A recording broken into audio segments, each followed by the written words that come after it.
एप्रिलमध्ये मिळणार लाडकी बहिणीचा हप्ता. असे व्हिडिओ पाहण्यासाठी लाईक करा, कमेंट करा, शेअर करा आणि आमच्या चॅनलला सबस्क्राईब करा.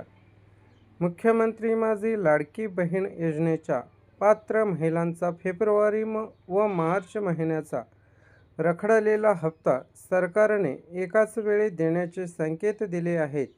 त्यानुसार हा हप्ता पुढील महिन्याच्या 15 एप्रिलच्या आत मिळण्याची शक्यता आहे.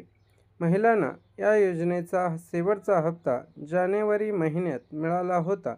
तेव्हापासून लाडक्या बहिणी फेब्रुवारीच्या हप्त्याची वाट पाहत होत्या, पण महिना संपला तरी त्यांना तो लाभ मिळाला नव्हता. पण आता त्यांना फेब्रुवारी व मार्च या दोन्ही महिन्याचे पैसे एकाच वेळी मिळणार आहेत. असे व्हिडिओ पाहण्यासाठी लाईक करा, कमेंट करा, शेअर करा आणि आमच्या चॅनलला सबस्क्राईब करा. असेच नवनवीन व्हिडिओ आपल्यापर्यंत पोहोचत राहतील.